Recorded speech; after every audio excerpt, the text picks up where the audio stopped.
ओम मुनित्रयं नमस्कृत्य दुक्तिः परिभाव्य च वैयाकरणसिद्धान्तकौमुदीं विरच्यते सर्वेभ्यः श्रोतृभ्यः नमः। अस्माभिः गतपाठे यद् पठितं तद् एकवारं स्मरामः। वयं वैयाकरणसिद्धान्तकौमुदी इत्याख्यस्य ग्रन्थस्य तद्धितेषु ठञधिकारे आर्हीयप्रकरणस्य द्वितीयं पाठं गतपाठं पठितवन्तः। अस्मिन् पाठे सर्वादौ वयम् असमासे निष्कादिभ्यः इति सूत्रगतं सिद्धान्तं पठितवन्तः। सः च सिद्धान्तः आसीत् यत् प्रकृतसूत्रे असमासे इति ग्रहणं ज्ञापयति यत् इतः पूर्वं तत्र तदन्तविधिः भवति, इतः प्राक् तदन्तविधिः भवति इति। नाम पञ्चमाध्याये इतः पूर्वं तदन्तविधिः भवति। तेन सुगव्यं यवापूप्यम् इत्यादीनि रूपाणि अपि सिद्ध्यन्ति इत्यर्थः। इत ऊर्ध्वं तु अर्थात् असमासे निष्कादिभ्यः इत्यतः अनन्तरं तु तत्र उच्यते संख्यापूर्वपदानां तदन्तग्रहणं प्राग्वतेरिष्यते तच्चालुखि।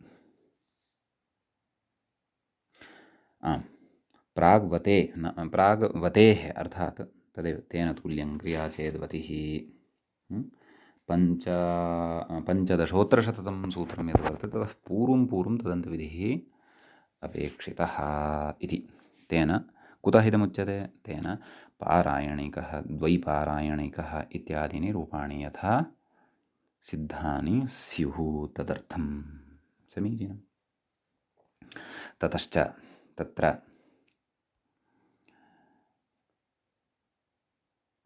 प्रत्युदाहरणं दत्तं। नाम अलुकि इति किम्? अलुकि इति कुतः उच्यते? द्वाभ्यां शूर्पाभ्यां क्रीतं द्विशूर्पं।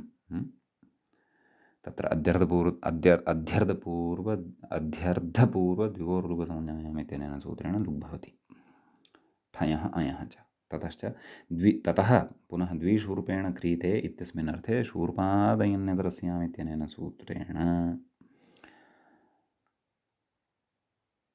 ठञ् अपि च ऐ न भवति। कुतः? संख्यापूर्वपदानां तदन्तग्रहणं प्राग्वतेरिष्यते तच्चालुखी। परन्तु केवलः तेन क्रीतमित्यनेन ठञ् एव भवति। ततः परिमाणान्तस्य संज्ञाषाणयोः इत्यनेन सूत्रेण उत्तरपदवृद्धौ द्विशौर्पिकम् इति रूपं सिद्धं भवति इत्यर्थः। समीचीनं। तत्र लुकिसति कथं पुनः तेन क्रीतम् इत्यनेनापि ठञ् प्रत्ययः अत्र भवति इति काचित् जिज्ञासा तु अधुनापि अस्ति एव। सा च गच्छताक्रमेण कदाचित् स्फुटतां प्राप्नुयात् अथवा परिहृता सा जिज्ञासा स्यात्, सा शङ्का परिहृता स्यात्। ततः अर्धात् परिमाणस्य पूर्वस्य तु वा इति सूत्रम् अस्माभिः पठितं। तस्य सूत्रार्थः अर्धात् परिमाणवाचकस्य उत्तरपदस्य आदेः अचः वृद्धिः भवति। पूर्वपदस्य तु विकल्पेन वृद्धिः भवति। ङिति णिति किति च परतः इति तस्य अर्थः दृष्टः। अर्धद्रोणेन क्रीतम् अर्धद्रौणिकम् इति एकम् उदाहरणम्, आर्धद्रौणिकम् इति च अन्यत् उदाहरणम् अस्माभिः तत्र साधितम्। समीचीनं। ततः तत्र सूत्रं पठितं नातः परस्य इति पठ्यमानं वर्तते। तत्र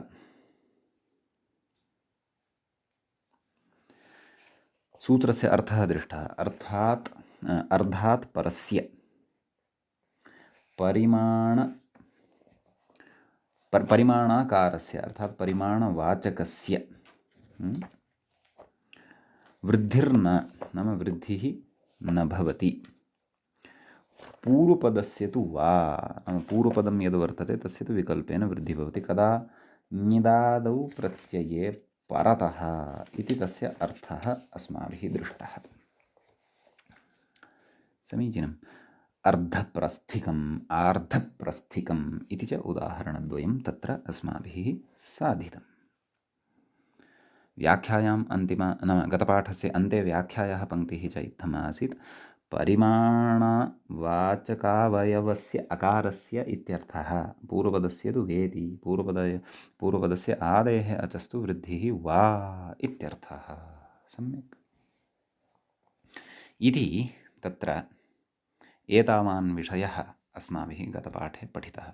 तत्र नातः परस्य इत्यस्य सूत्रस्य प्रत्युदाहरणविचारः तु इतोपि अस्माभिः अग्रे पठनीयो वर्तते। अयञ्च आर्हीयप्रकरणस्यास्य द्वितीयः पाठः जातः। तत्र तद्धितेषु ठञधिकारे आर्हीयप्रकरणस्यास्य तृतीयः पाठः अधुना तत्र भवति आरब्धः। समीचीनम्। तत्र अग्रे उच्यते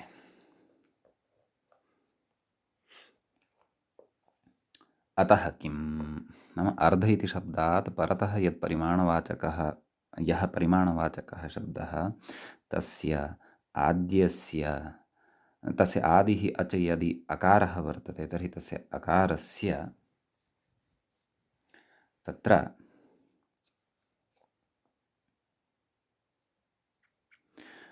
वृद्धिः न भवति इति उच्यते। तर्हि अतः नाम अकारस्य एव तदुच्यते। यदि परिमाणवाचकः शब्दः भिन्नः कश्चन वर्तते परतः यस्य आरम्भे अकारः नास्ति तस्य तु वृद्धेः निषेधः न भविष्यति। तत्र तु अर्धात् परिमाणस्य पूर्वस्य तु इत्यनेन सूत्रेण वृद्धिः भविष्यत्येव। अतः तत्र उदाह्रियते अर्धकौडविकम् इति। एवं खलु तत्र कथयति व्याख्याता अर्धकुडवेन क्रीतम् इति तत्र विग्रहः उच्यते। कुडवशब्दोऽपि परिमाणवाचकः एव। कथयति अग्रे तेन क्रीतम् इति ठञ् तेन अत्र ठञ् प्रत्ययो भवति। अतः अर्धकुडव ठञ् अर्धात् परिमाणस्य पूर्वस्य त्वा इत्यनेन सूत्रेण उभयत्र वृद्धिः उभयपदादिवृद्धिः पूर्वस्य तु विकल्पेन भवति, परन्तु अत्र उभयपदादिवृद्धिपक्षे एव उदाहृतं वर्तते। अतः आदौ इकादेशः ठस्य इकादेशः अर्धकुडव इका तदनन्तरम् उभयपदादिवृद्धिः आर्धकौडव इका तदनन्तरं वकारोत्तरवर्ती यः अकारः वर्तते तस्य लोपः आर्धकौडव इक आर्धकौडविका ततः सुप्रत्ययः तस्य स्थाने पूर्वरूपं च विधाय आर्धकौडविकम् इति रूपं तत्र सिद्धं भवति। एवं खलु व्याख्याता कथयति अत्र कुडवशब्दस्य परिमाणविशेषवाचिनः आदेः अचः अकारत्वाभावान् वृद्धिनिषेधः। नाम अत्र आदिः अचः यः वर्तते ककारोत्तरवर्ती उकारः सः ककारोत्तरवर्ती उकारः सत्यं सः अकारः नास्ति, सः तु अकारभिन्नः अस्ति। नातः परस्य इत्यस्य कृते तु तत्र अकारः अपेक्षितः, तस्यैव वृद्धिनिषेधः उच्यते। समीचीनम्। अकारत्वाभावान्न वृद्धिनिषेधः। किन्तु कथयति अर्धात् परिमाणस्य पूर्वस्य तु इति सूत्रं यत् पठितमेव इत्युत्तरपदवृद्धिरिति भावः। तेन उत्तरपदवृद्धिः भवत्येव, पूर्वपदवृद्धिस्तु विकल्पेन भवति इत्यपि अस्माभिः पूर्वं दृष्टमेव। समीचीनम् इति एकं प्रत्युदाहरणम्। इदानीं द्वितीयं दलप्रयोजनं कथयति। किं कथयति तपरः किम् इति। मूले पश्यन्तु तपरः किम् अर्थात् ह्रस्वः नाम तपरस्तत्कालस्य अर्थात् समकालस्य एव ग्रहणम् अर्थात् अकारः ह्रस्वः एव अकारः परतः अपेक्षितः, तस्य एव वृद्धेः निषेधः। यदि तु ह्रस्वाकारेतराकारः परतः वर्तते अर्थात् दीर्घः आकारः परतः वर्तते तस्य तु वृद्धिः भविष्यत्येव अर्धात् परिमाणस्य पूर्वस्य तु इत्यनेन। तर्हि अत्रैव शङ्कायाः बीजं भवति। भोः, अकारभिन्नः आकारः यदि उदाहरणे, सः तु आदौ एव वृद्धिवर्णः खलु, तस्य वृद्धिवर्णेन किं प्रयोजनम्? आम्, तादृशम् उदाहरणं दुर्लभं स्यात्, यत्र अर्धात् परतः पूर्वपदस्य आदिः प्लुतः स्यात्, कदाचिन्नापि स्यात्, यतोहि सम्बोधनादिप्रसङ्गः नायम्। एवं खलु, गुरोरनृतोऽनन्त्यस्याप्यैकैकस्य प्राचाम्, एवं खलु। किञ्च कुडव इत्यत्र एवं किञ्च यदुदाहरणं भविष्यति तादृशं कुडव इत्यत्र न। इदानीम् अग्रिमं प्रत्युदाहरणे चर्चा अस्ति, मया दोषवशात् उक्तं। तत्र आद्यः स्वरः प्लुतः स्यादेव इति केन उक्तम्? अतः आ इत्येव भवति। अत्र च अस्माभिः तादृशमेव उदाहरणमपि उदाह्रियमाणं वर्तते, आ इत्यस्य एव। समीचीनम्। अतः तत्र कथयति, नाम प्रत्युदाहरणोपस्थापनाय यः प्रश्नः कृतः तपरः किमिति, तस्य अर्थं कथयति आदौ, नाम कुतः पृच्छति कथयति। दीर्घाकारस्य वृद्धिनिषेधे कथयति, दीर्घस्य आकारस्य वृद्धिनिषेधे फलाभावात् ह्रस्वस्य इति सिद्धम् इति प्रश्नः इति। नाम भोः, तपरकरणं किमर्थं कर्तव्यं? दीर्घः आकारः यदि परतः वर्तते, तस्य वृद्धेः निषेधः यदि कृतः, तर्हि फलं तु किमपि नास्ति खलु। किं प्रयोजनं? सः तु आदौ एव दीर्घः वर्तते, वृद्धिस्वरूपः वर्तते सः तु आदौ एव, वा न वा?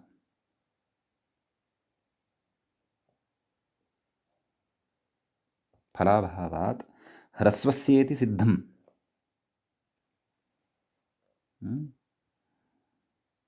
नाम ह्रस्वस्य एतावदेव यदि कथयति स्म सूत्रे, तावदेव सिद्धं, नातः परस्य इति खलु उक्तं।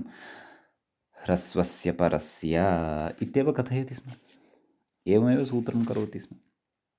नातः परस्य इति कथनापेक्षया ह्रस्वस्य परस्य इत्येव कथयति स्म, वा न वा? परन्तु ह्रस्वस्य परस्य इति यदि कथयति स्म वृद्धिनिषेधाय,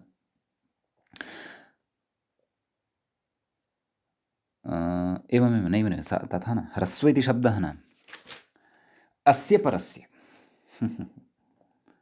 तथा वा, नातः परस्य, एवं सत्यं। नास्य परस्य अथवा नाकारस्य परस्य, न अकारस्य परस्य इति यदि कथयति, नाम ह्रस्वस्य अकारस्य एव निषेधः यदि उच्यते स्म, पर्याप्तं भवति स्म।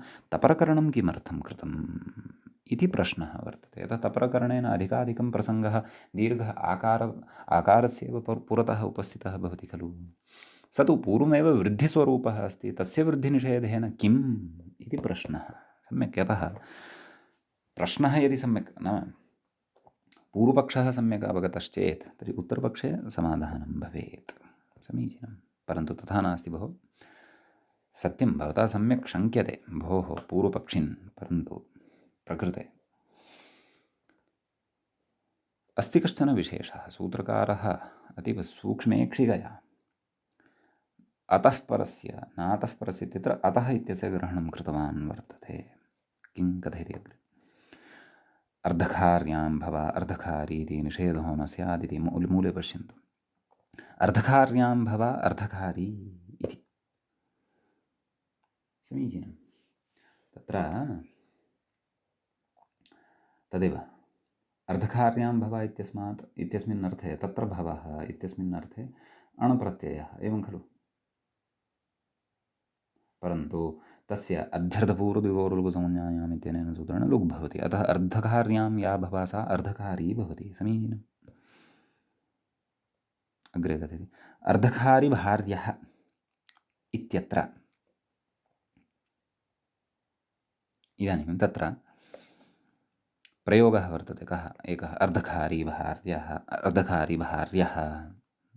अर्धकारिभार्या यस्य, सः अर्धकारिभार्या भार्यः इति प्रयोगः सिद्ध्यति, एवं खलु। कथयति, इत्यत्र वृद्धिनिमित्तस्य इति पुंवदनिषेधो न स्यात् इति भवन्तः स्मरेयुः। बहुव्रीहिः समासप्रकरणे तत्र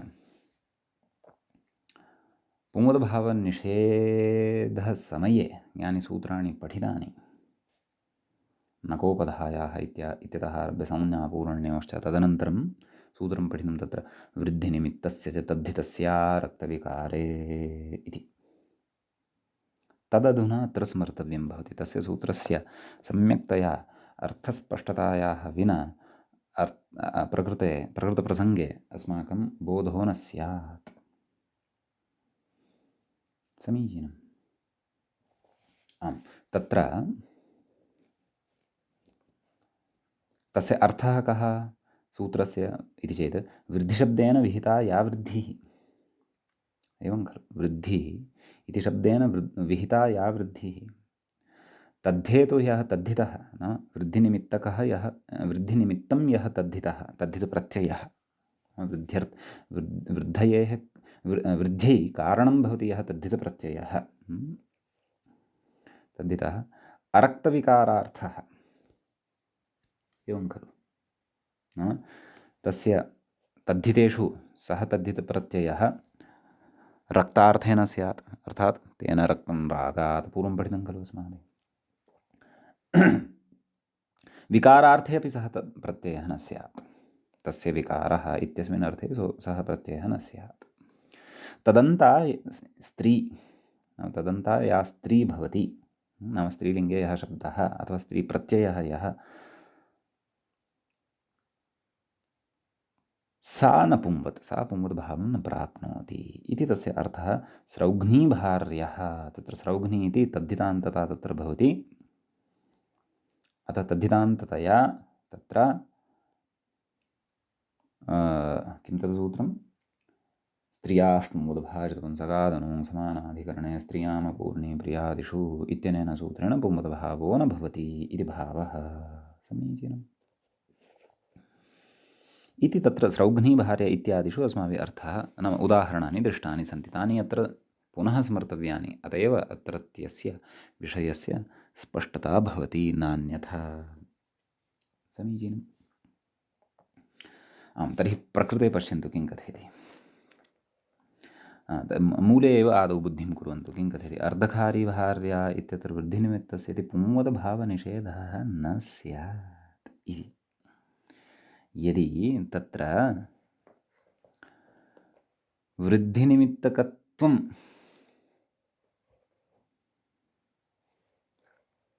अर्धकारी इत्यत्र विद्यमानस्य शब्दस्य न स्यात्, यतोहि वृद्धिनिमित्तेन विहिता या वृद्धिः तद्धेतुः यः तद्धितः, प्रकृतिवृद्धेः निषेधः क्रियते सत्यं, परन्तु वृद्धिनिमित्तकत्वं तु भवति खलु।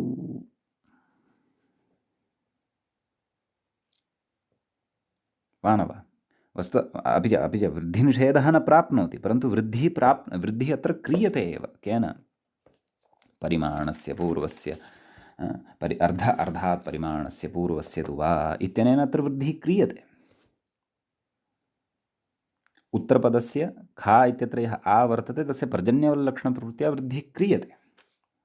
यदि तु वृद्धिः निषेधः कृतः तर्हि वृद्धिनिमित्तकत्वं न स्यात्। वृद्धिनिमित्तकत्वं यदि न स्यात् तर्हि वृद्धिनिमित्तस्य च तद्धितस्य विकारे इति सूत्रस्य प्रवृत्तिः न स्यात्। तस्य प्रवृत्तिः यदि न स्यात् तर्हि प्रकृते स्त्रियाः पुंवदभाजपुंसकादनौ समानाधिकरणे स्त्रियामपूर्णे प्रियादिषु इत्यनेन सूत्रेण प्राप्यमाणः पुंवद्भावः अपि न निषिध्येत।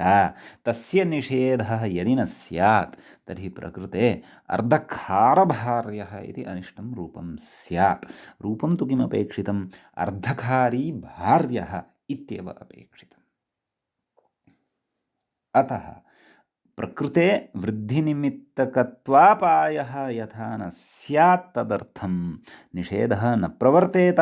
निषेधः यथा न प्रवर्तेत तथा प्रकृते अतः इति तपरकरणं कर्तव्यम् इति भावः। स्पष्टं लिखितम्। इति पुंवद्भावस्य निषेधो न स्यात्, परन्तु पुंवद्भावस्य निषेधः अत्र अपेक्षितः। समीचीनम्। अतः बहुव्रीहि समासे तत्सूत्रं भवतां बुद्धौ सम्यक् यदि वर्तते वृद्धिनिमित्तस्य च तद्धितस्य आरक्तविकारे, तर्हि अत्रत्यस्य विचारस्य अवगमनाय एकं क्षणमपि नापेक्षितम्। अस्तु, अग्रे व्याख्याता किं कथयन् अस्ति तत् पश्यामः। प्रायः एतमेव विचारं कथयन् अस्ति। कथयति पूर्वपदस्य वृद्धिभावपक्षे वृद्धिं प्रति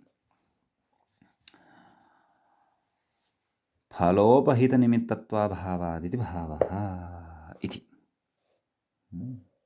पूर्वपदं यत्र वर्तते तत्र अर्धकारी इत्यत्र वृद्धिभावपक्षे नाम यस्मिन् पक्षे वृद्धिः न भवति, वृद्धिं प्रति वृद्धिः या वर्तते फलोपहितनिमित्तत्वाभावात् नाम तत्र वृद्धिनिमित्तकत्वम् अस्य शब्दस्य न जायते। फलोपहितनिमित्तत्वम् अर्थात् प्रकृते वृद्धिनिमित्तकत्वरूपं यत् फलं वर्तते तत् उपहितत्वं तस्मिन् न भवति। नाम तादृशः गुणः तस्य समग्रस्यापि शब्दस्य न सम्भवति इति, एवं खलु। अतः अत्र उत्तरपदं यद् वर्तते तस्य वा अत्र वृद्धेः विधानं वक्तव्यं, तस्य निषेधः न प्रवर्तयेत इति भावः कथयति। पूर्वपदस्य वृद्धिपक्षे तु वृद्धिं प्रति फलोपहितनिमित्तत्वात् स्यादेव उत्तरपदाकारस्य वृद्धिनिषेधेऽपि पुंवदनिषेधः, एवं खलु। नाम तत्र पूर्वपदस्य यदा वृद्धिपक्षः भवति, यस्मिन् पक्षे पूर्वपदस्य वृद्धिः भवति, तदा तु वृद्धिं प्रति या वृद्धिः वर्तते फलोपहितनिमित्तत्वसत्वात्, नाम वृद्धिं प्रति फलोपहितनिमित्तत्वम् अस्याः नाम आहत्य अत्र अभिप्रायः एषः। नाम वृद्धिं प्रति कारणं भवति इदं पदम् अथवा अर्धकारी इति शब्दः स्यादेव उत्तरपदाकारस्य वृद्धिनिषेधेऽपि, नाम उत्तरपदाकारस्य वृद्धिनिषेधः कृतः चेदपि पुंवदभावः तु स्यादेव, यतः वृद्धिनिमित्तकत्वम् उत्तरपदस्यापेक्षितम् इति भावः। समीचीनम्। यतः पुंवदभावः कस्य प्राप्यमाणः वर्तते? खारी इति शब्दस्य। अर्धखारी इत्यत्रापि खारी इति शब्दः यः वर्तते तस्य, यथा स्रौघ्नी भार्य इत्यत्र तद्वत् तस्य खलु निषेधः अपेक्षितः कथयति। अतएव नाम विषयः सम्पन्नः एषः। अतएव प्रकृते अतीव विचिन्त्य तत्र अतः इति कृतं, यतः अर्धखारी भार्य इत्यत्र खारी इति अर्धखारी इत्यस्मिन् शब्दे खारी इत्यत्र खा इत्यत्र यः वर्तते तस्य वृद्धिनिमित्तकत्वं भवेदेव। समीचीनम्। वृद्धिनिमित्तकत्वमपि तावत्पर्यन्तमेव यावत्पर्यन्तं तत्र भवः इत्यस्मिन् अर्थे भवार्थकः प्रत्ययः तिष्ठति वा न वा। तस्मिन् लुप्ते तु तदपि न भवति, परन्तु तस्मिन् सति वा तत्र वृद्धिनिमित्तकत्वं तस्य अपगतं न भवतु, तस्य वृद्धिनिमित्तकत्वस्य अपायः गतः न भवतु। यतः तस्य अपायः यदि जातः तर्हि वृद्धिनिमित्तस्य च तद्धितस्य आरक्तविकारे इत्यस्य प्रवृत्तिः तत्र न भविष्यति। तेन पुंवदभावः यः प्राप्तः भवति तस्य निषेधः न भवति। अतः अर्धकारी भार्यः इति अपेक्षितं रूपं न भवति, अपि तु अर्धकारभार्य इति अनिष्टं रूपं तत्र भवति इति भावः। समीचीनम्। इति एतावान् कश्चन विशेषः नातः परस्य इति सूत्रे भवति। समीचीनम्। इदानीं वयम् अग्रे किं कथयन् अस्ति व्याख्याता तत् पश्यामः। अग्रे कथयति परिमाणान्तस्य इत्यारभ्य, नाम परिमाणान्तस्या संज्ञायां तदा आरभ्य एतदन्तं नाम एतत् सूत्रं यावत्, किं सूत्रं नाम मध्ये अर्धात् परिमाणस्य तु वा, ततः परं किं पठितं नातः परस्य, सम्यक्। एतदन्तं साप्तमिकं, सप्तमे भवं साप्तमिकं नाम एतत् सूत्रत्रितयं साप्तमिकं भवति, सप्तमाध्यायस्थं वर्तते। अथ प्रकृतं पाञ्चमिकम्, अधुना पुनः प्रकृतम्, अग्रे पाञ्चमिकं वदति अथवा आरभते पंचमे भवं पाञ्चमिकम् अर्थात् पंचमाध्यायस्थं प्रकृतविषयं पुनः वक्तुम् उपक्रमते इति भावः। समीचीनम्। तत्र सूत्रं तच्च एव शताच्च ठन्यता वशते इति। सूत्रे प्रथमं पदं भवति शतात्, पंचमी विभक्तेः एकवचनान्तं पदं भवति। द्वितीयं पदं भवति च, इदम् अव्ययपदं भवति। तृतीयं पदं भवति ठन्यतौ, इदं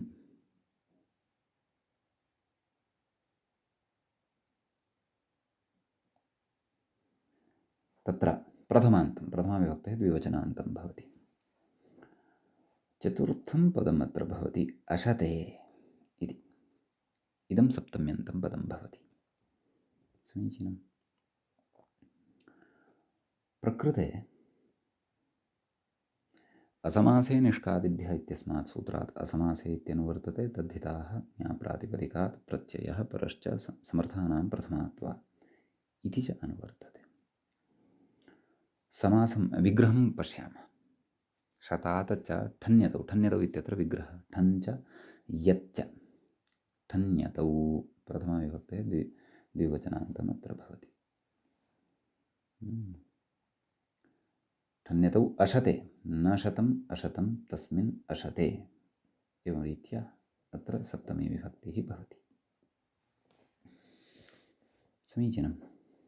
मूले तावत् साक्षात् उदाहरणानि एव प्रस्तुतानि। वयं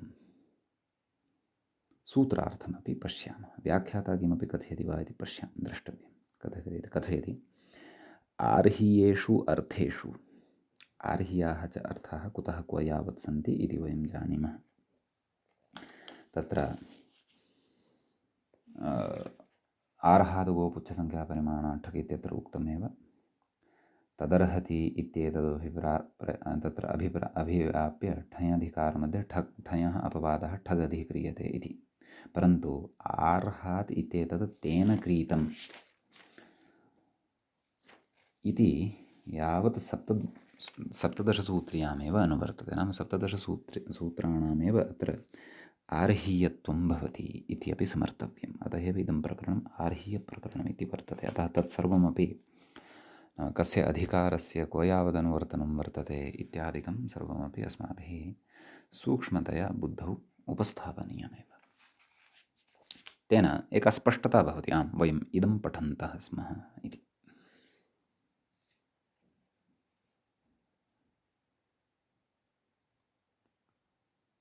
ततः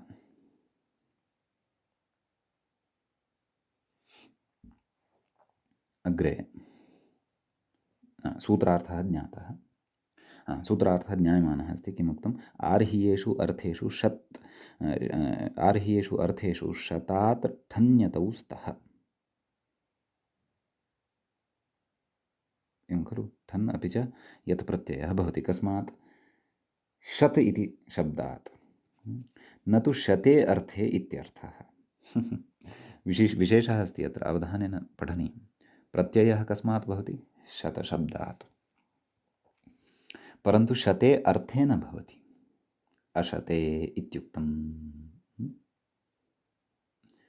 नाम असमस्तशब्दः यः वर्तते शत इति, शत् इति प्रातिपदिकं यद् वर्तते तस्मात् आर्हीयेषु अर्थेषु ठन् प्रत्ययः भवति, यत् इति प्रत्ययश्च भवति। परन्तु शतं नाम शतं रूप्यकाणि वा शतं मुद्राः वा इत्यादि अर्थः तत्र अभिधेयः न स्यात् इति भावः। सम्यक्। कथयति? उत्तरसूत्रप्राप्तकनोपवादः। अग्रे सूत्रं पठिष्यते अस्माभिः। किं? संख्याया अतिशदन्तायाः कन् इति। तेन सूत्रेण कन् इति प्रत्ययः सम्प्राप्तः भवति। तस्य कानः अयम् अपवादो भवति इति भावः। सम्यक्।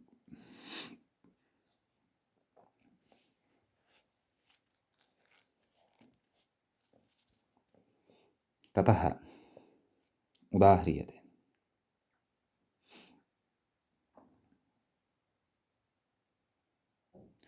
मूले पश्यन्तु। शतेन क्रीतं शतिकं सत्यं, सरलम् अस्ति। शतेन क्रीतम् तेन क्रीतमिति अर्थः अत्र अन्तर्भवत्येव, यतः आर्हीयः सः अर्थः। शतेन क्रीतम् इत्यस्मिन् अर्थे तदेव शत इत्यस्मात् शब्दात् ठक् नैव ठन्, शताच्च ठन्यता वशते इत्यनेन ठनः यः ठकारः तस्य इकादेशः, शत इका, एवं खलु। यस्य इत्यनेन अकारलोपः शतु इक शतिक, सु अं पूर्वरूपं च विधाय शतिकम् इति रूपं सिद्धं भवति। सम्यक्। ततः यत् प्रत्ययः अग्रे उच्यते। नाम एतेनैव सूत्रेण यत् प्रत्ययोऽपि भवति, तस्य य अवशिष्यते, परन्तु तस्मिन् यति सति अपि शत इत्यत्र तकारोत्तरवर्तिनः अकारस्य लोपः भवति, यतः शत्या सु अं पूर्वरूपं च विधाय शत्यम् इति रूपं सिद्धं भवति तत्रापि। एवं खलु। ततः इति इमानि उदाहरणानि। इदानीं प्रत्युदाहरणं, तत्र निषेधः कश्चन उक्तः खलु, अशते किम् इति। तत्र कथयति, मूले प्रत्युदाहरणं प्रतिपादयति। शतं परिमाणम् अस्य शतकः सङ्घः इति उच्यते। एवं खलु। व्याख्यातः कथयति, उत्तरसूत्रेण कन् इति भावः इति। नाम प्रकृते उत्तरसूत्रेण कन् प्रत्ययः भवति। सम्यक्। नाम शतात् ठन् प्रत्ययः यत् प्रत्ययः च भवति तेन क्रीतम् इत्यस्मिन् अर्थे, परन्तु न तु शतार्थे इति।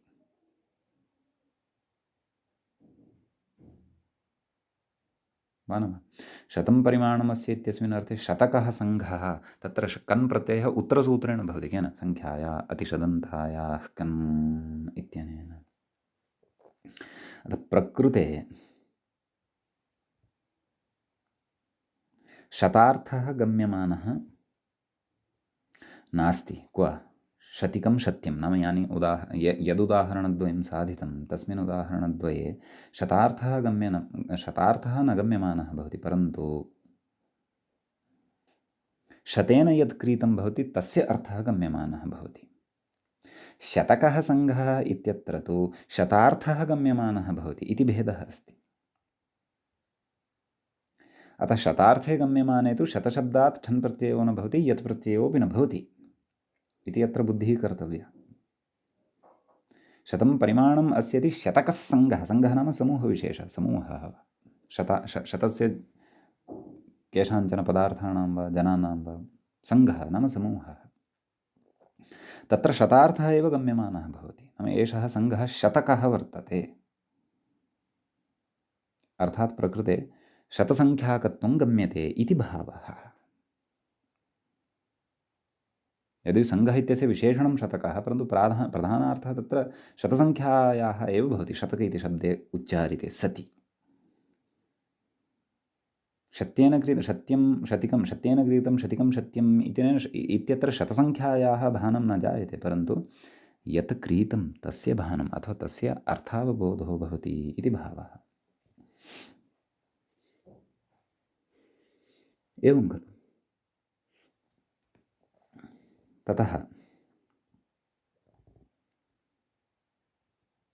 अग्रे स्पष्टतायै अग्रे उच्यमानं वर्तते। नन्विह सङ्घस्य एव प्रत्ययार्थत्वात्। नाम कथमुच्यते भोः, शतकः सङ्घः इत्यत्र शतार्थः एव वर्तते, एवं खलु। यतः सङ्घः इत्यस्य विशेषणं खलु तत्, सङ्घार्थः खलु तत्र गच्छति, एवं खलु। सङ्ख्यायाः अतिशदन्तायाः कन् इति उच्यते।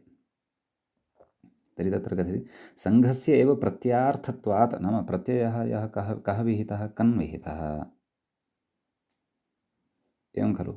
सः कन् नाम यः कन् तत्र यस्मिन् अर्थे विहितः, यद्यपि संख्यायाः सह प्रत्ययः विहितः वर्तते। एवं खलु? अग्रे भवन्तः तस्य अर्थमपि द्रक्ष्यन्ति। तत्र उक्तं संख्यायाः कन् स्यात् आर्हिये अर्थे न तु त्यन्तषदन्तायाः इति अग्रे अस्माभिः पठिष्यते वा न वा? तदेव तत्रापि आर्हीयार्थः नाम तदेव पञ्चभिः क्रीतः इत्यादि इत्यादि अर्थः तत्र भवति। कस्मिंश्चित् अर्थे सः कन् प्रत्ययः अस्ति एव इति। शतार्थे एव सः प्रत्ययः अस्ति इति कथमुच्यते? यतः शतकः सङ्घः इति खलु उच्यते, तत्र तु सङ्घार्थः खलु गम्यमानः वर्तते। तदेव कथितं नन्विह सङ्घस्य एव। अयमपि पूर्वपक्षः सूक्ष्मतया अवधानेन च अत्र बुद्धौ स्थापनीयः। ततः परमेव अत्र कुतः शतिकं सत्यम् इत्यत्र शतार्थः नास्ति, कुतश्च शतकः सङ्घः इत्यत्र शतार्थः वर्तते वा अथवा कथं वा तत्र सङ्गतिः इति ततः परमेव अयं विषयः स्फुटतां यास्यति। समीचीनं। किं कथ्यते? नन्वेह सङ्घस्य एव प्रत्ययार्थत्वात्, सङ्घस्य एव प्रत्ययार्थत्वं वर्तते इति कृत्वा कथम् अशते इति निषेधः, नाम अशते इति निषेधः कथं वा युज्यते इत्यतः आह इहेति। मूले पश्यन्तु। इह प्रत्ययार्थः वस्तुतः प्रकृत्यार्थान् न भिद्यते। नाम यः प्रत्ययः कः? कन्। प्रकृतिः का? शत्, शत इति। प्रत्ययार्थः यः वर्तते सः वस्तुतः प्रकृत्यर्थात् न भिद्यते। प्रकृत्यर्थात् तस्य प्रकृत्यर्थेन सह प्रकृत्यर्थात् तस्य भेदः नास्ति, साम्यं वर्तते। तेन ठन्यतौ न, किन्तु कनेव, नाम ठन्यतौ न भवति, परन्तु कन् प्रत्यये एव भवति। अवगतं वा? पश्यन्तु। प्रत्ययार्थः क्रीतार्थे वा विहितः स्यात्, नाम अथवा आर्हियेषु कस्मिंश्चित् अर्थे वा विहितः स्यात्। आर्ह्यार्थः अग्रे अन्येपि सन्ति, ते पठिष्यन्ते अस्माभिः। एवं खलु? तर्हि कन् इति यः प्रत्ययार्थः यः वर्तते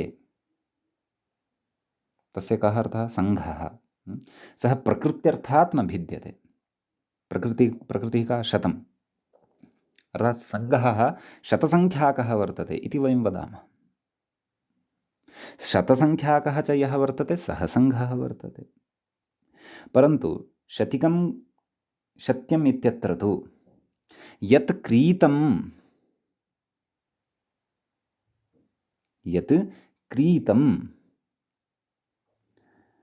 तत् शतं नास्ति, परन्तु शतेन क्रीतः कश्चन पदार्थः वर्तते। एवं खलु? एवमेव सत्यं नाम यत् क्रीतं शतेन तत् शतं नास्ति, शतसङ्ख्याकत्वं तस्य नास्ति, तत्तु सः तु एकः एव वर्तते।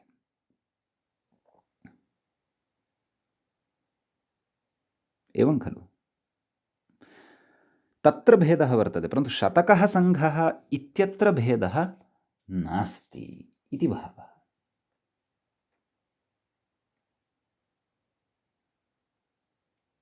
एवं किल?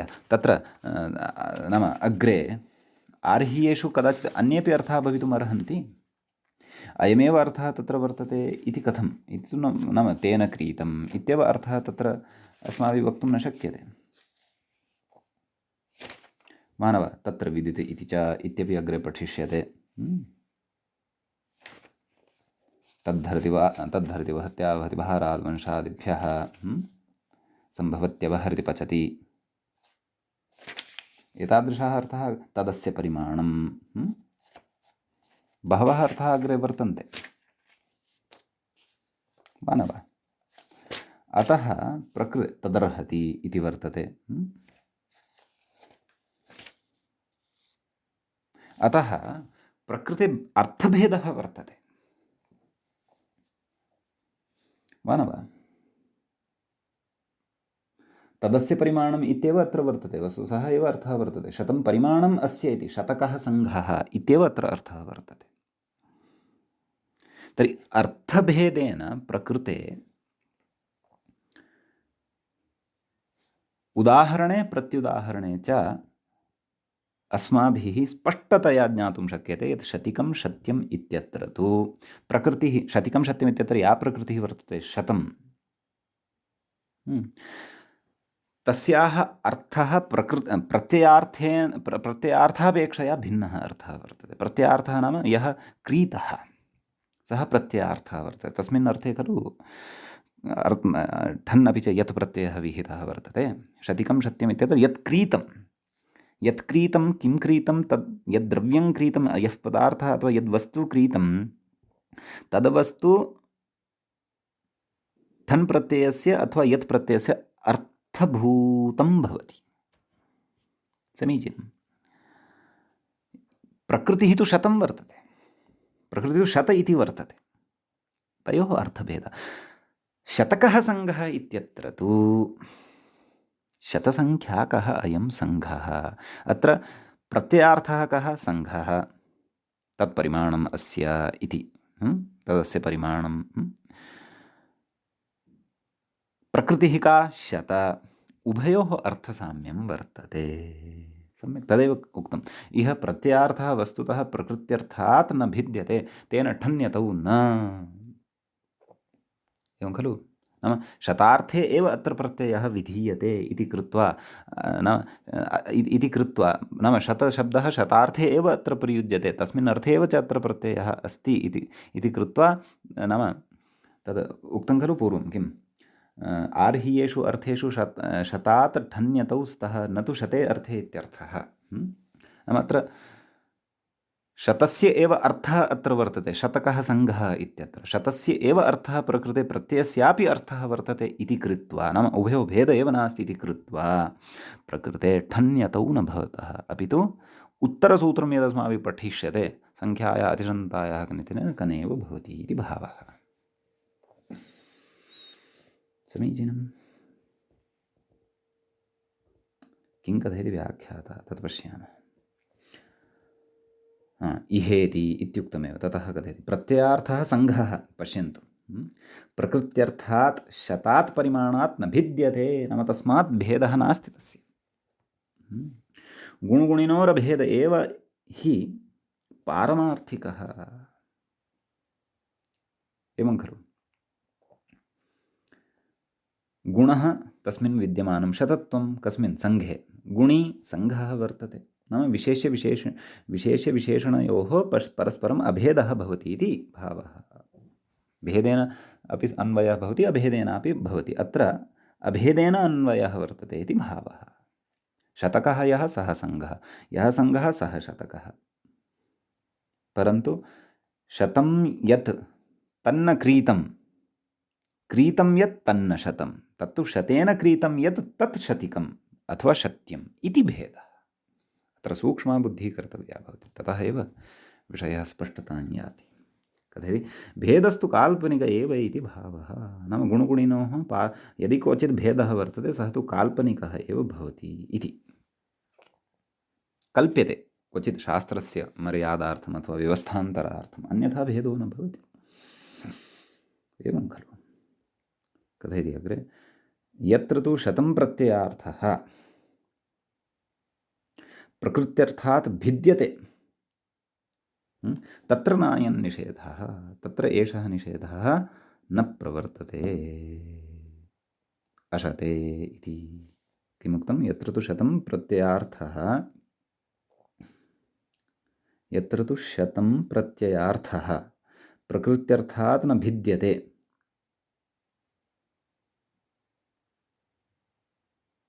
एवं खलु? प्रत्ययार्थः एव शतमिति वा? प्रकृत्यर्थात् नैव प्रत्ययार्थः न भिद्यते इति न, परन्तु भिद्यते। यत्र तु शतं प्रत्ययार्थः प्रकृत्यर्थात् भिद्यते, नाम भेदः भवति, तत्र नायं निषेधः, तत्र अयं निषेधः न प्रवर्तते। तत्र उदाहरति चापि, शतेन क्रीतं शत्यं शाकटशतं, शत्यं शाटकशतं, शतेन क्रीतं शत्यं शाटकशतं। तर्हि अत्र एतदेव खलु, उपरि यद् उदाहरणं दत्तं तदेव खलु वक्तुं शक्यते, शत्यं शतिकं वा। सः एव खलु विषयः अत्र, यत्र शतं प्रत्ययार्थः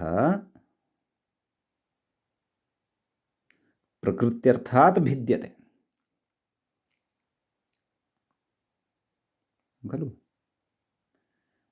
नाम शतम् इत्यत्र प्रत्ययार्थः यः वर्तते, नाम यः प्रत्ययः तस्मात् विधीयते, तत्र प्रत्ययार्थः यः वर्तते सः प्रकृतेः अर्थात् यदि भेदं प्राप्नोति तत्र अयं निषेधः न प्रवर्तकः अशते इति।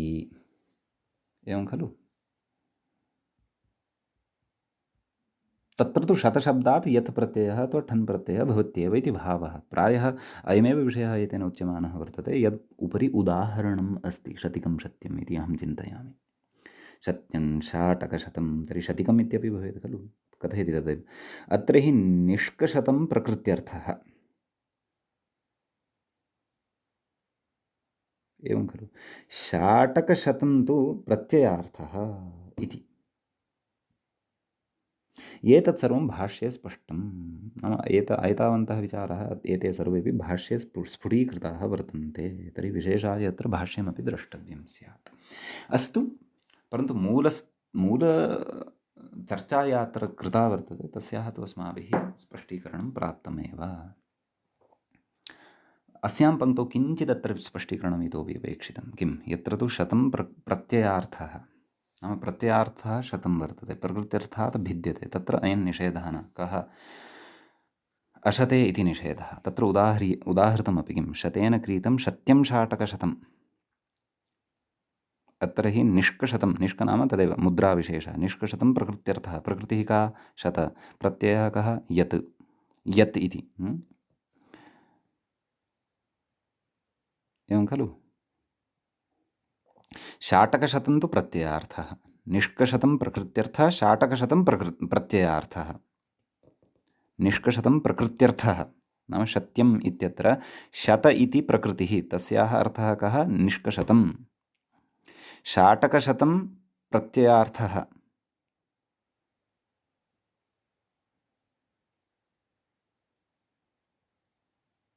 प्रत्ययः कः तत्र? यत् प्रत्ययः। केन? शताच्च ठन् यदा भवति इत्येव खलु। शाटकशतं प्रत्ययार्थः वर्तते।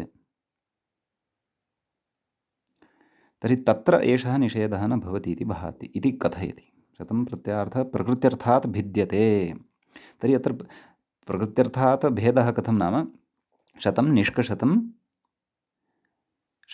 शतमित्यत्र शतया प्रकृतिः, तस्याः अर्थः निष्कशतं। प्रत्ययः यः वर्तते यत्, तस्याः अर्थः शाटकशतं। तत्र एषः निषेधः न प्रवर्तते। तत्र नाम आहत्य तत्र शतार्थः एव गम्यमानः भवति, तत्र तु यत् प्रत्ययः भवितुमेव अर्हति। तर्हि ठन् अपि उच्यतां, कुतः? यतः एव विषये उच्यते। अतः अत्र तदेव विस्तरेण अत्र भाष्यम् एकवारं द्रष्टव्यं भवति। व्याख्यात्रा तु लाघवेन प्रतिपादितं, परन्तु विस्तरेण अत्र भाष्यं सकृत् द्रष्टव्यं स्यात् इत्येव कथयामि। सामान्येन यदुक्तं तत् सकृद् ईषद् बुद्धौ प्रविष्टं, परन्तु भाष्यस्य स्वारस्यम् अत्र इतोपि किं, तदर्थं तु भाष्यमेव द्रष्टव्यं भवतु। सद्यः मूलस्य अस्माभिः स्पष्टता कृता कौमुद्याम् इति कृत्वा वयम् इदानीम् अग्रे गच्छामः। अग्रे किं कथयति इति चेत्, असमासे इत्येव इति। नाम अयं विषयः असमासे एव भवति।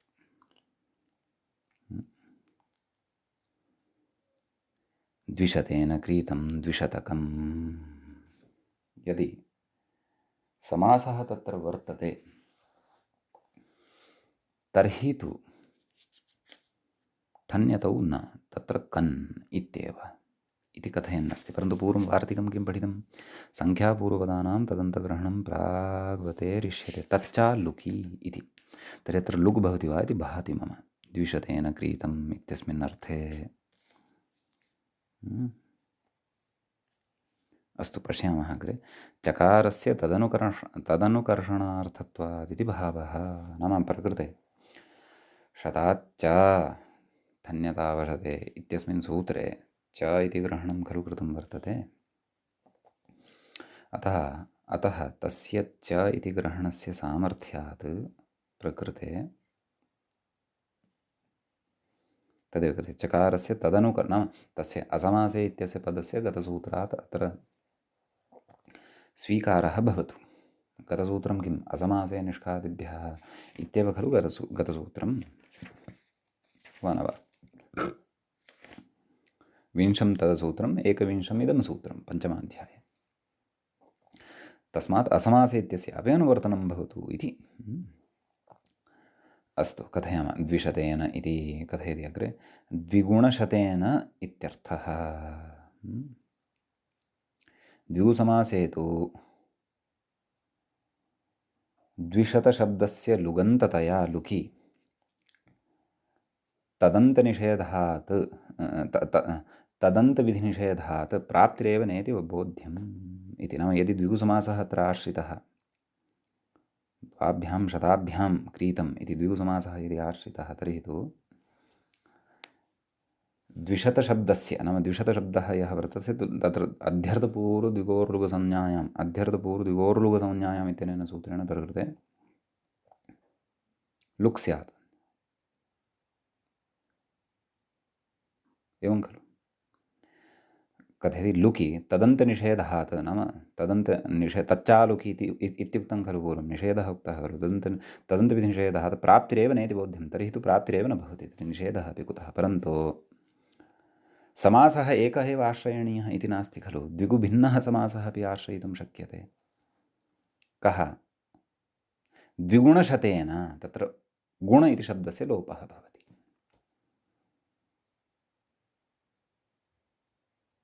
समीचीनं। तदा तु तत्र शताच्चठन्यतावशते इति न, परन्तु सङ्ख्यायातिशन्तायाः कन् इत्यनेन कनेव विधेयः द्विशतकम् इति कथयति। वा न वा?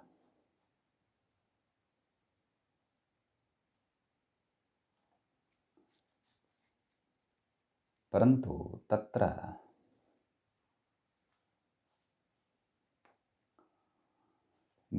नाम सङ्ख्यायातिशदन्तायाः कन् इत्यनेन अपि कन् कुतः? अतः एव, यतोहि तत्र शतान्तात् द्विशत् इति शतान्तात् यदा कन् क्रियते, अथवा शताच्चठन्यतावशते इत्यस्य यदा प्रवृत्तिं कर्तुं यदा उद्युक्ताः भवामः, तदा तत्र द्विशत् इति नाम शतशब्दात् द्विशतशब्दस्यापि ग्रहणात्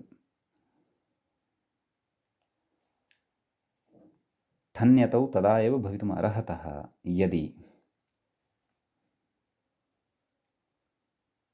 तत्र प्रत्ययः शतार्थे प्रयुज्यमानः न स्यात्। द्विशतकम् इत्यत्र तु, द्विशतेन क्रीतम् इत्यत्र तु शतार्थे प्रत्ययः उच्यमानः भवति इति कृत्वा उत्तरसूत्रेण सङ्ख्यायातिशदन्तायाः कन् इत्यनेन सूत्रेण कनेव भवति इति भावः। यथा उपरि शतकः सङ्गः साधितः, तद्वत् द्विशतकम् इति भावः न, परन्तु द्विशतेन क्रीतम् इति उच्यमानं वर्तते। अतः कथं सङ्गतिः? द्विशतेन, यद्यपि आर्हीयः एव अर्थः, द्विशतेन क्रीतं द्विशतकम्, वा न वा? तर्हि प्रकृते द्विशत इति यः शब्दः वर्तते, वा न वा, सः द्विशतशब्दः, तस्य सः प्रकृतिभूतः खलु। तस्य यः अर्थः, अर्थात् द्विशतसङ्ख्याकः अर्थः तस्य, वा न वा? द्विशतसङ्ख्याकः अर्थः तस्य यः वर्तते, किं सः प्रत्ययार्थोऽपि भवति वा? न खलु। प्रत्ययार्थत्वेन तु कश्चन क्रीतः वर्तते, अथवा किमपि क्रीतं वर्तते। तर्हि भेदे सति प्रकृते ठन् अपि च यदेव कुतः न, कुतः ठगेव अत्र उच्यमानः वर्तते।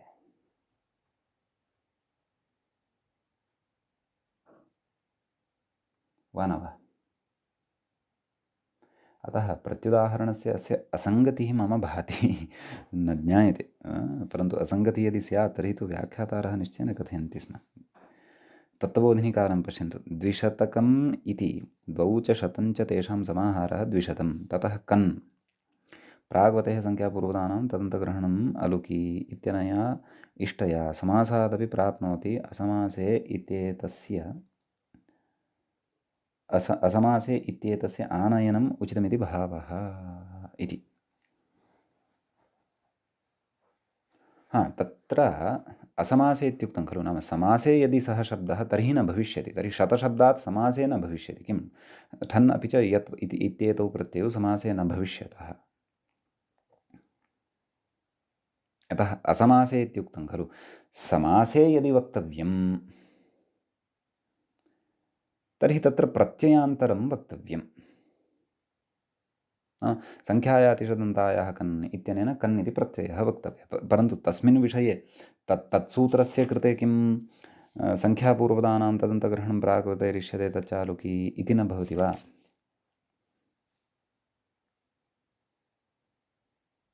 अलुकि सति इत्युक्तं प्रकृते अलुक् अपि नाश्रितः। प्रकृते वयं द्विगुसमासम् एव न कुर्मः, प्रकृते द्विगुणशतेन इति कथयामः इत्यपि खलु वर्तते। द्विगुणशतेन इति विग्रहं यदि कुर्मः तर्हि तत्र द्विगुसमासः नास्ति, द्विगुसमासः नास्ति यदि अस्तु द्विगुसमासः नास्ति उत्तरपदलोपसमासः वर्तते, तथापि द्विशत् इति शब्दः शतान्तस्तु लब्धः, तर्हि शतान्तात् तत्र शताच्च ठन्यतावशते इत्यनेन सूत्रेण ठन्यतौ कुतः न? द्विशतिकं द्विशत्यम् इति कुतः न? किमर्थं द्विशतकमेव अत्र उच्यमानं वर्तते इति जिज्ञासा जायते।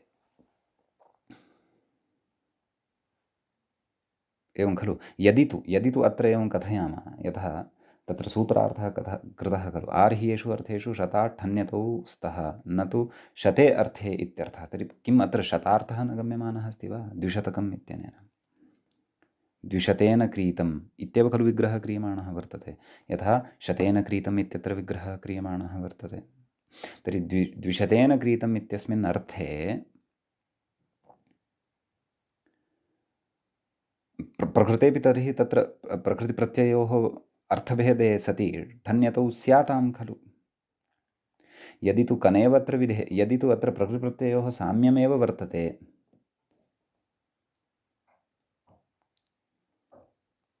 वा न वा, तर्हि तु मन्यामहे यत् प्रकृते शतार्थे एव शतप्रत्ययः शत इति प्रकृतिः प्रयुज्यमाना वर्तते कृत्वा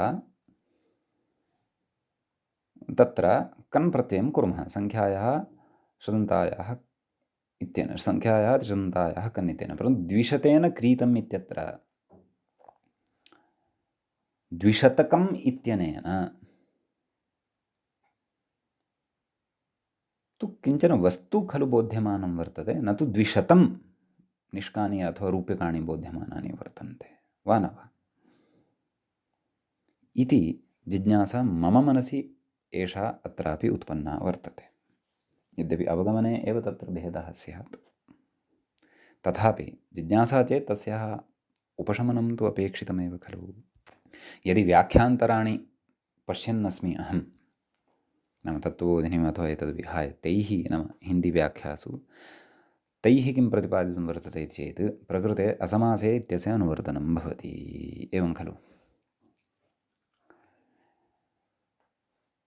तस्य अनुवर्तनवशात् प्रकृते समास, नाम तस्य सम्बन्धः अत्र भवति, शताच्च ठन्यता वर्तते इत्यत्र, तर्हि असमासे नाम असमासे एव एतौ शत अपि च यत् प्रत्ययौ ठन् अपि च यत् प्रत्ययौ, समासः यत्र वर्तते तत्र तु अनयोः प्रवृत्तिः न भवति इत्युच्यते। सम्यक्, अतः अत्र उत्तरसूत्रेण कनेव भवति इत्युच्यते, यतः सः तेन क्रीतम् इत्यस्मिन् अर्थेपि तत्सूत्रं तेन क्रीतम् इत्यस्मिन् अर्थेपि प्रत्ययं कर्तुं शक्नोति इत्युच्यते, तत्सत्यम् अङ्गीक्रियते चापि। परन्तु असमासे इति इत्यनेन सूत्रेण ज्ञापितं किम् अस्ति भोः? असमासे इत्यनेन ग्रहणेन संख्यापूर्वपदानां तदन्तग्रहणं प्रागवतैरिष्यते इति खलु ज्ञापितं वर्तते। तर्हि सः सिद्धान्तः किं शताच्च ठन्यतावशते इत्यत्र न प्रवर्तेत वा?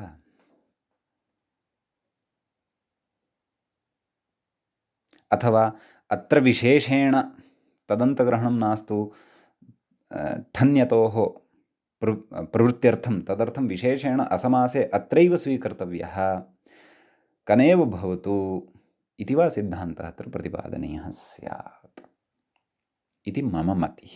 भवतु अद्यतनविचारः अत्रैव उपसंह्रियते। यदि अत्र इतोपि विशेषं कञ्चन पश्यामि तर्हि अग्रिमपाठे वदिष्यामि, अन्यथा तत्र सामान्येन विचार्य अग्रे गच्छामि। यदि काशिकायां महाभाष्ये च अत्र किमपि अन्यद् अपि उक्तं वर्तते, शेखरे अपि च, अन्यथा वयम् इत्थमेव अग्रे गच्छामः। एवमेव समन्वयनं कृत्वा अग्रे गच्छामः।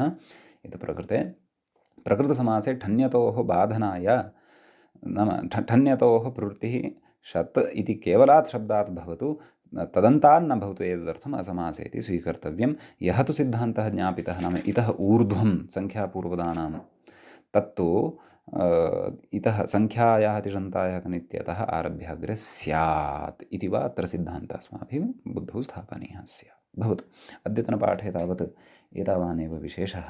इतः अग्रे वयं अग्रिमे पाठे पठिष्यामः। अत्रैव मङ्गलं क्रियते। मुनित्रयं नमस्कृत्य उक्तीः परिभाव्य च वैयाकरणसिद्धान्तकौमुदीयं विरच्यते। एवञ्च तद्धितेषु तत्र ठञधिकारे आर्हीयप्रकरणस्यास्य अस्माकं क्रमे तृतीयः पाठः सम्पन्नतां गतः। नमः सर्वेभ्यः श्रोतृभ्यः।